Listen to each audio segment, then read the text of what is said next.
त्यांचा स्वभाव कसा आहे? छान समजूतदार आहे, महत्वाचं म्हणजे. आणि तुमचा?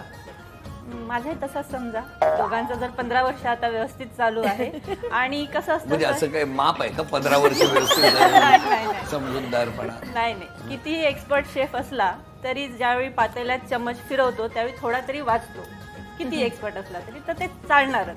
तर थोडंसं तुमचे कधी मिस्टर पातेल्यात चमचं फिरवलं. आता काय उदाहरण दिलंय माहिती? बरोबर, पण चांगलं आहे. हा, थोडंसं कधी वाचतं पण चांगलं राहतं. चांगलं.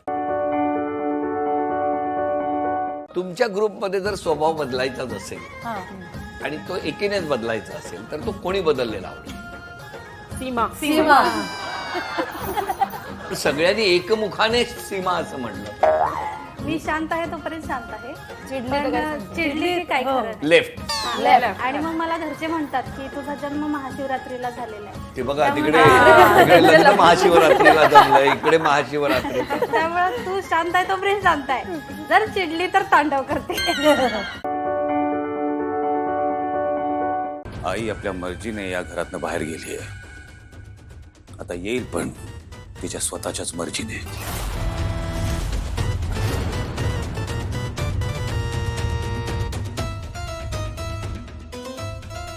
पण त्या परत आल्याच नाहीत तर? एखाद्या गोष्टीवरचा आपला विश्वास खूप महत्वाचा असतो आणि तो कधीही ढळू द्यायचा नसतो. बाबा, प्रत्येक जण जर आपला इगो धरून बसला तर वाद वाढत जाईल. साध्य काहीच होणार नाहीये. कोणाला तरी नमतं घ्यावंच लागेल ना. बाबा, प्रमोद आणि विराज म्हणतात ते बरोबर आहे. प्लीज तुम्ही जा आणि तिला घेऊन या, प्लीज. आईला घेऊन येणं म्हणजे लीलालाही इथे घेऊन येणं झालं. आणि मी त्या फसव्या मुलीला या घरात घेऊ शकत नाही. घार उडते आकाशी, चित्त तिचे पिलापाशी. आदित्यचा विचार करतेस ना? पण फक्त आदित्यचा नाही, गुरुजींनी सांगितलेल्या त्या मुलीचा पण. कोण असेल रे ती जिचं पुण्य आपल्या आदित्यला लागतंय? पारू, तुझा संकेतांवर विश्वास आहे ना? मग बघ ना, माझा ऍक्सिडेंट झाला, तिथे पारू होती. तुला साप चावला, पारू हजर. आदित्याच्या सेवेसाठी पारू हजर. हे जन्मोजन्मीचे ऋणानुबंध असतात. नातं नसलं तर काय फरक पडतो ना? खरंच मी असा विचारच केला नाही रे. बाबा, लाईफ खूप छोट आहे. असं काम करत बसशील निघून जायला कळणार पण नाही तुला. प्रीतम, माझं आयुष्य आहे ना खूप सुंदर आहे आणि जे सुरू आहे ना त्यात मी खूप खुश आहे. आणि बाय द वे, तुझ्या आणि माझ्या आयुष्य जगण्याच्या कॉन्सेप्ट खूप वेगळ्या आहेत. ओके, मला सांग, तुझ्या लाईफ जगण्याच्या कॉन्सेप्ट काय आहेत? म्हणजे असं काय ज्याने तुला आनंद मिळतो? बरेच आहेत. आई बाबा खुश असले की मला खूप आनंद मिळतो. अरे हा, पण एखादी छान बिझनेस डील क्रॅक केली की मला आनंद मिळतो. आपल्या ऑफिस मधल्या एखाद्या एम्प्लॉईजचा मी प्रॉब्लेम जर सॉल्व्ह केला तर मला खूप आनंद मिळतो. कधीतरी आईने मायेने डोक्यावरून हात फिरवला की मला आनंद मिळतो.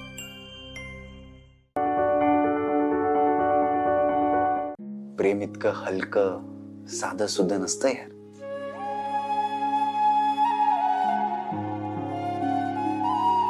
सावकाश, हळू.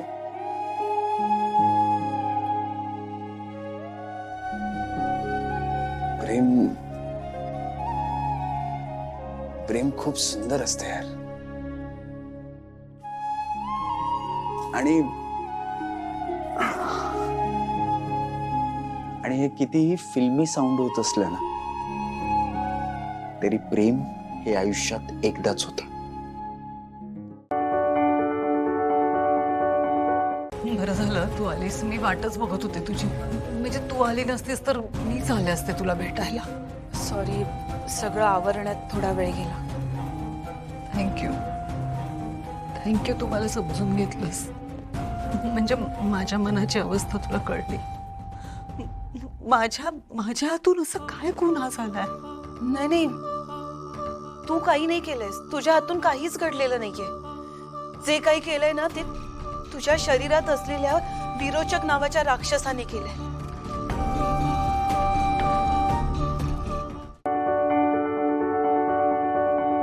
माझी सगळी माणसं माझ्यापासून लांब गेलेत केतकी.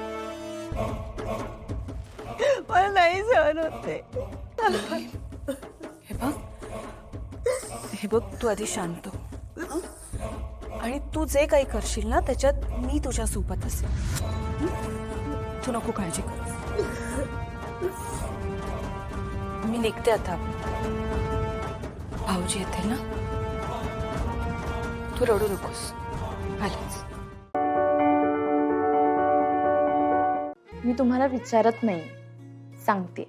काय गं, तुमचा हुकूम आहे म्हणल्यावर तर पाळायच लागणार. चला जाऊ काय? जाऊ नाही हो, येतो म्हणावं. येऊ काय?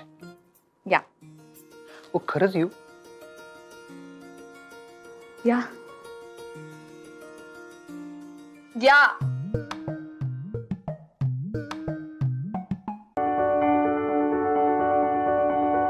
आधिपतीचं तुझ्यावर प्रेम आहे.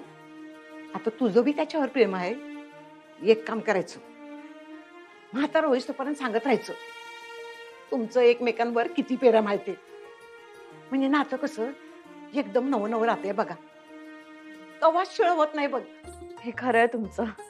तुला एक सांगू काय, या पुरुषांना नवं म्हणजे नजरेतली भाषा, म्हणजे आपण काय न बोलता काय बी कळत नसतंय बघ.